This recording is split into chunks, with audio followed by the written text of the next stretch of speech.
வணக்கம் நேயர்களே. வாரத்தின் முதல் நாள் தேசிய பங்கு சந்தை பார்த்தோம்னா ஒரு மைல்டா லோவர்ல க்ளோஸ் ஆயிருப்பது இருக்குது. 16.20 புள்ளிகள் குறைந்து 22,459.65 முடிவடைந்திருக்கிறது. அட்வான்சஸ் பார்த்தோம்னாக்க 552, டிக்ளைன்ஸ் பார்த்தோம்னா 1576. ஸோ 1:3. மார்க்கெட்டுடைய பிரத்தை பார்க்கும் பொழுது மிட் கேப் இன்னைக்கு வந்து 0.54% லோவர், ஸ்மால் கேப்பும் 1.15% விழுந்திருக்கு. ஸோ அதனால் மார்க்கெட் இண்டிகேட்டிங் நெகட்டிவ் சென்டிமெண்ட் இன் த ப்ராடர் மார்க்கெட் அப்படின்னு எடுத்துக்கலாம். மேலும் இண்டிவிஜுவல் ஸ்டாக்ஸை பார்த்தோம்னா ரியாலிட்டி, ஐடி, எஃப்எம்சிஜி, ஃபார்மா ஒரு பாசிட்டிவாக க்ளோஸ் ஆகிருக்கு. மறுபுறம் PSU bank, media, Nifty energy, Nifty metal profit புக்கிங்கில் விழுந்திருக்கு. மெயினாக வந்து பேங்கிங்கில் ரிசர்வ் பேங்க் ஆஃப் இந்தியா வந்து கடன் கொடுப்பதிலே சில ரெஸ்ட்ரிக்ஷன்ஸை போட்டிருக்காங்க. அதனால் especially for the PSU banks விழுவதற்கு முக்கிய காரணம் என்று சொல்லலாம். அதுபோல் இண்டிவிஜுவல் ஸ்டாக்ஸில் ஏறின பங்குகள்னு பார்த்தோம்னா Britannia, Kotak Mahindra Bank, Tata Consultancy, Hindustan Lever, எம்என்டம், Sun Pharma, LTI Mindtree, Tech Mahindra, IndusInd Bank and HCL Technologies இவையெல்லாம் ஏறிய பங்குகள். நிஃப்டியில் இறங்கின பங்குகள்னு பார்த்தோம்னாக்க Titan, Adani Enterprises and BPCL top losers. மறுபுறம் ஹெச்பிசிஎல் வந்து போனஸ் அனௌன்ஸ் பண்ணுவதாக தகவல் வெளிவந்துள்ளது, குறிப்பிடத்தக்கது. அதுபோல் நாம் எப்பொழுதும் பேசிக்கொண்டிருக்கிற வாலட்டிலிட்டி இண்டெக்ஸ் இன்றைய தினம் 13.24% அதிகரித்து ஒரு சிக்னிஃபிகண்ட் இன்க்ரீஸ் இன் மார்க்கெட் வாலட்டிலிட்டியை கொடுத்துருக்குன்னு சொல்லலாம். அதாவது நம்மளுடைய வாலட்டிலிட்டி இண்டெக்ஸ் வந்து 52 வீக் உச்சத்தை தொட்டு கொண்டிருக்கிறது. மறுபுறம் விஎக்ஸ் பார்த்தீங்கன்னாக்கா யூஎஸில் அது வந்து 2 மாதத்தினுடைய லோவை வந்து தொட்டுள்ளது. ஸோ அது மாதிரி 2 மாதம் லோனாக்க லாங் டேர்ம் பையிங் ஆப்பர்ச்சுனிட்டி அப்படின்னு வந்து அவங்க சொல்லலாம். ஸோ இந்த டொமஸ்டிக் ஈக்விட்டி வந்து இந்த மாதிரியான ஒரு வாலட்டிலிட்டி இந்த லாஸ்ட் கப்புள் ஆஃப் டேஸ் இருக்கு இல்லையா, இதுக்கு முக்கியமாக பார்த்தீங்கன்னாக்கா நம்மளுடைய வாலட்டிலிட்டி இண்டெக்ஸ் வந்து 12% இருந்தது. 52 வீக் ஹை 17 கிட்டத்தட்ட வந்திருக்கு. 70% இந்த லாஸ்ட் 8 ட்ரேடிங் செஷனில் ஏறி இருக்கு. ஸோ அதனால் அவுட்கம் என்னன்னாக்க நம்மளுடைய லோக்சபா எலெக்ஷன் ரிசல்ட்ஸ் அனௌன்ஸ் பண்ணுற வரலையும் இந்த மாதிரியான ஒரு ஹை வாலட்டைல் மூவ் எப்பொழுதும் இருந்து கொண்டு இருக்கும். இதை வந்து நம்ம போன வாரமும் சொல்லியிருக்கோம், நேற்றைய தினம் நம்ம வீடியோலையும் சொல்லியிருக்கோம். ஸோ அதை வந்து நீங்கள் வந்து தெளிவாக வைத்துக்கொள்ள வேண்டும். மறுபுறம் யூஎஸ்னுடைய வாலட்டிலிட்டி இண்டெக்ஸ் பார்த்தோன்னா 2 மாதத்தினுடைய லோவை தொட்டுள்ளது and decline by 50% from 19 level to 13 level.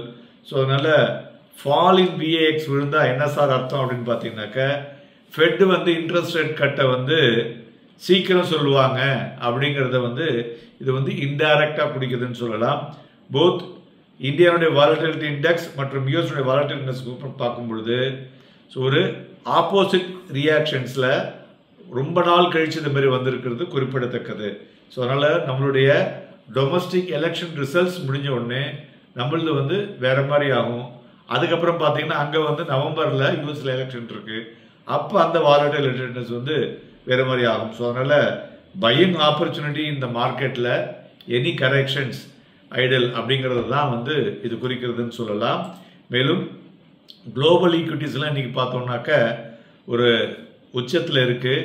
Higher with investors optimism என்ன ஆயிடுச்சு, மெயினாக வந்து இந்த குளோபல் இந்த பேக் டு த ஃப்ரண்ட் வந்தது தான் முக்கிய காரணம்.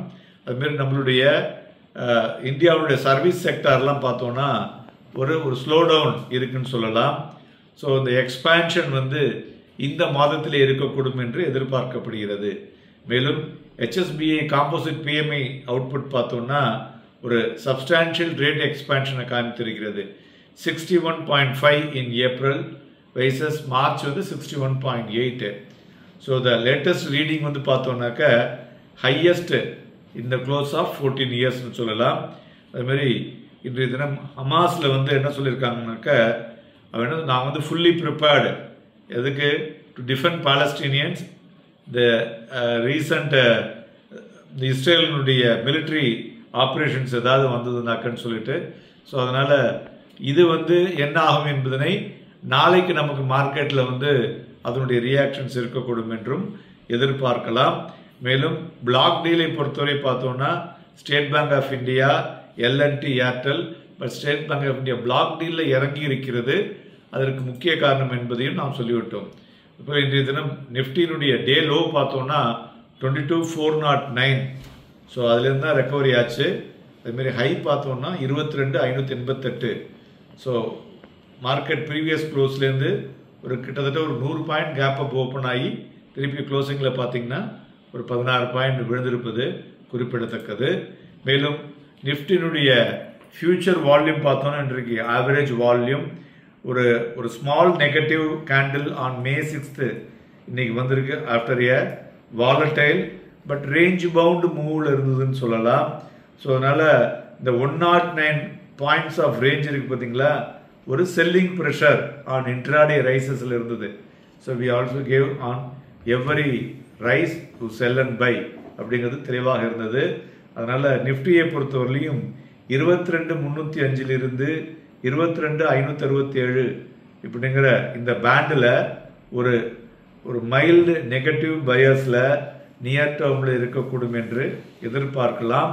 Subject to any positive news from the corporates or any positive news from geopolitical, then market will turn on a different move.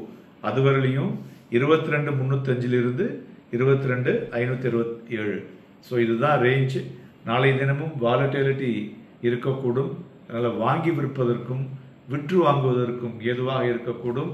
Happy trading and happy investments.